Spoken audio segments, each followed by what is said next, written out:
तो इस एपिसोड की शुरुआत वहीं से होती है जहां से पिछला एपिसोड खत्म हुआ था। पिछले एपिसोड के एंड में देखा था यहाँ पे आइडिया लग जाता है कि उस समय ठंडा पॉइंट के टाइम पे जिसने बीस्ट ने हमला किया था वो बीस्ट को बुलाने वाला को नहीं बल्कि वांग ही है। और सामने से यान कई और अच्छे डिटेल में समझा देता है। हाँ समझ गया, वो सामने से उसने बीस्ट यहाँ पे बुलाया, फिर वो आगे यहाँ पे जाता है, वो आगे जाके ना वहाँ पे बीस्ट को पक्का हराता। तुमने कहानी तो सुना होगा, हीरो आता हीरोइन को बचाता, हीरोइन उसके प्यार में यहाँ पे गिर जाती है। सेम वो चेन के साथ यानी तुम्हारे साथ ऐसा करना चाहता, सबको बचा के ना हीरो बन के तुम्हारा दिल यहाँ पे जीतना चाहता। जो सुनते चेन कहती है अच्छा अब मुझे क्लियर तरीके से समझ आ गया। सामने से फैन लाइक करता है लेकिन ऐसे कैसे हो सकता है, वांग ऐसा भी कर सकता है, मैंने बिल्कुल भी सोचा नहीं था। जो सुनते सामने से चेन समझाती है क्योंकि भाई तू अभी छोटा है, तुझे ज़्यादा एक्सपीरियंस नहीं है, तूने ज़्यादा दुनिया यहाँ पे नहीं देखी है, तो किसी को देख के ना तू बता नहीं सकता कि बंदे के पर्सनैलिटी यहाँ पे क्या है, क्या करना चाहता है, कैसा उसका दिमाग है। वो तो इस वक्त तेरा नसीब अच्छा था कि भाई मैं तेरे साथ ही यान का यहाँ में मिल गया था, तो तेरी जान यहाँ पे बच गई, तेरे साथ कुछ भी यहाँ पे बुरा नहीं हुआ। लेकिन आगे ना कोई भी काम करने से पहले 4 बार सोच लेना और एटलीस्ट भाई मेरे से आके यहाँ पे पूछ लेना ताकि आगे यहाँ पे गड़बड़ ना हो। यहाँ पे जो यान का ये ओ मनी मन सोचता है, वो जो वांग था ना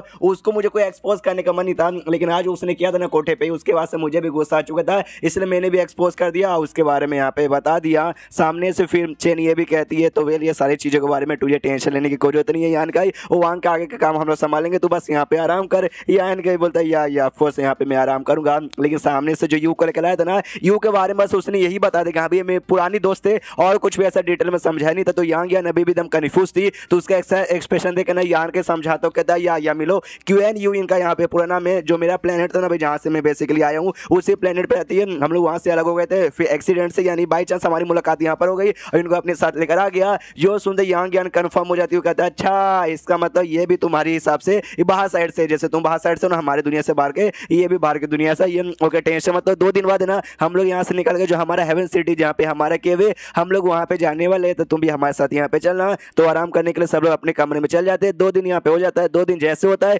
जो नौकरानी थी यान के पास वो आती है, वो आते कहती यंग लॉर्ड जो मिस चैन है ना उन्होंने बेसिकली आपको यहाँ पे बुलाया, सारी तैयारी हो चुकी है और जाने के लिए यहाँ पे कंप्लीटली रेडी है। तो यान का भी यू के साथ और यांग यान के साथ यहाँ पे पहुंचता है, कहता है कि ओके ठीक है हम लोग आ गए, सारी तैयारी हो गई ना। जो सुनता है वो भी कहती है यार सारी की सारी तैयारी हो गई, तुम्हें टेंशन लेने की कोई भी जरूरत नहीं है। उसके बाद से भाई उस सिटी में उस पोर्टल के पास पहुंचता है जिस पोर्टल से टेलीपोर्ट होने वाले थे, जहाँ पे फैन लाइफ पहले से पहुंच चुका था और जिस एल्डर के साथ उसकी यहाँ पे जान पहचान थी ना उस एल्डर से मिलवाता। वो कहता है कि इनका नाम यहाँ पे मिस्टर जियांग है, इन्होंने मतलब मैंने इनको बोला और सामने से हमारी मदद करने के लिए तैयार हो गए। वो एल्डर जियांग भी कहता है यार तो बस एक छोटा सा रिक्वेस्ट था भाई, सामने से मैं मना यहाँ पे कैगो करता। उसके बाद पोर्टल यूज करने को तैयार थे और जैसे पोर्टल यहाँ पे यूज करने को तैयार थे तो जाते जाते यान के कहते वेल यार तुम दोनों भाई बहन का यहाँ पे बहुत ही शुक्रिया, तुमने वाकई में हमारे ऊपर बहुत ही बड़ा एहसान किया। सामने से चैन कहती भाई क्या एहसान किया भाई, तुमने 2 बार हमारी जान यहाँ पे बचाई है, तुम ना होते तो हमारी जान यहाँ पे निकल जाती, उल्टा हमें तुम्हें एहसान यहाँ पे मानना चाहिए। और इतना बोलने के बाद ना टेलीपोर्ट से टेलीपोर्ट होने वाले थे, लेकिन ये जो एल्डर यहाँ पे था ना एल्डर जियांग वो हल्के से यहाँ पे यान के गया था कि आई एम सॉरी यार मेरी भी मजबूरी थी, मैं करना चाहता नहीं था। अब यान के ये सुन के घबरा जाता है कि एक सेकंड इसका ये क्या कहने का मतलब था,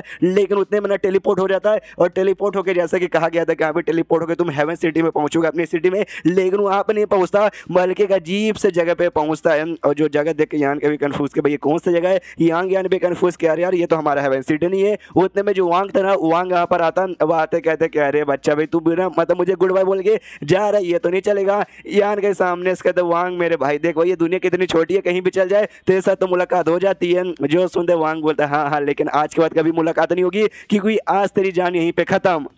सामने से यान का भी बताया गुड गुड गुड, ये जगह काफी बढ़िया फाइट वाइट करने के लिए तू अकेला यहाँ पे नहीं आया बल्कि तेरे साथ ये भी आया भाई, तेरा क्या बोलते हैं तेरे खानदान का मैनेजर वांग, हाँ जो वहाँ पे मैनेजर भी था और अपने साथ 3 और बंदों को लेकर आया है। वाओ सामने से यांग यान कहती कह रही यार यान कहीं नॉट गुड, हम लोग तो यहाँ पे मुसीबत में आ गए, देखो अपने साथ ना सैंड किंग के और भी 3 बंदों को यहाँ पर लेकर आया है। सामने से जो मैनेजर वांग उसका टकला जो था और खानदान का वो सामने से नोटिस करता जुएल जो यान का यहाँ पर है ना वो काफी शांत यहाँ पे लग रहा है, उसकी फट यहाँ पे काय को नहीं रही है। आमतौर पर सैंड किंग के 2nd लेवल की बंदूक की इतने मुसीबत करना यहाँ पे फट के 4 हो जानी चाहिए ना।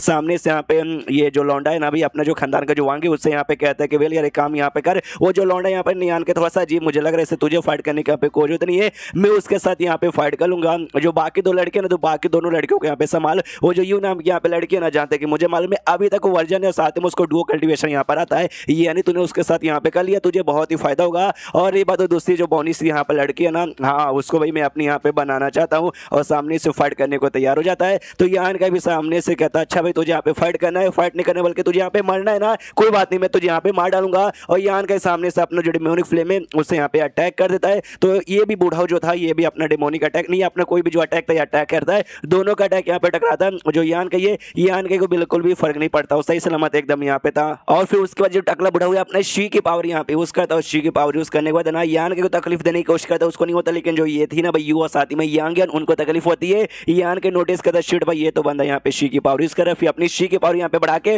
और शी से अटैक तैयार करके यान के और यहाँ पे फेंक देता है, जिससे यान के को आता है लगता है जोश यहाँ पे ब्लास्ट होता है, सब कुछ यहाँ पे धुआं धुआं। और जैसे धुआं क्लियर होता है यान के ने अपना जो आर्टिफैक्ट था ना ये शील्ड वाला और निकाल के उसने खुद की प्रोटेक्शन यहाँ पे कर ली थी, जिसके जरिए भी उसको कुछ भी यहाँ पे हो नहीं पाता।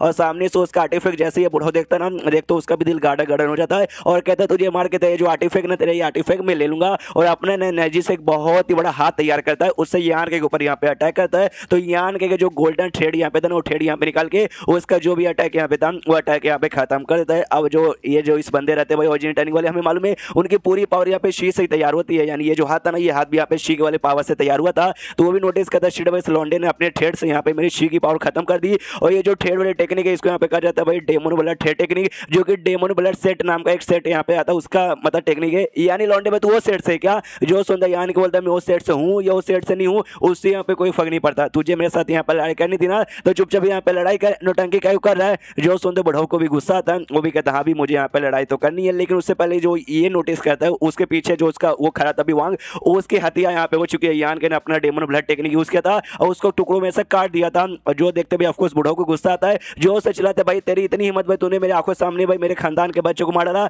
अब तू नहीं बचेगा। जो सुनता यान के बोलते जैसे तेरे खानदान के वांग को मारा और ऐसे मैं तुझे भी यहाँ पे मारने वाला हूँ। फिर बुढ़ाओ एक बहुत ही बड़ा घंटा यहाँ पे निकाल लेता है, जो कि काफी बड़ा यहाँ पे आर्टिफैक्ट था, निकालते उसे अटैक करता है। बेसिकली अटैक नहीं करता बल्कि उससे ढम बजाता है और जैसे बचता है उसके बाद जैसे यान के कानों में जाती है ना, यान के को तकलीफ होती है, उसके मुंह से यहाँ पे खून निकलता है। बुढ़ाओ खुश देखा भाई ऐसी भाई मैं तेरी बैंड यहाँ पे बजाऊंगा। तो यान के सामने से दबेल गया, देखा तूने मुझे खाली अकेले तूने मुझसे पंगा नहीं लिया, बल्कि मेरे साथ जो थे ना तूने सबसे यहाँ पे पंगा ले लिया और खाली मैं तेरे ऊपर अटैक नहीं कर रहा बल्कि बाकी सभी अटैक करे। अब ये कन्फ्यूज बाकी सबसे तेरा क्या मतलब है, बाकी सबसे उसका यांग यहाँ से मतलब था। यान के ने भाई अपने एक आर्टिफैक्ट यहाँ पे निकाल लिया था सेंथ किंग के हाई ग्रेड वाला, और उसके जरिए भाई वो जो उसका था ना घंटा, वो घंटे का पावर यहाँ पे खत्म कर देती है। वो घंटा कितना भी बजा ले उससे किसी को फर्क पड़ने वाला नहीं है। बुढ़ाओ भी देख के हिल जाते, कह रहे यार इसके पास अब ऐसा आर्टिफैक्ट कहाँ से आ गया।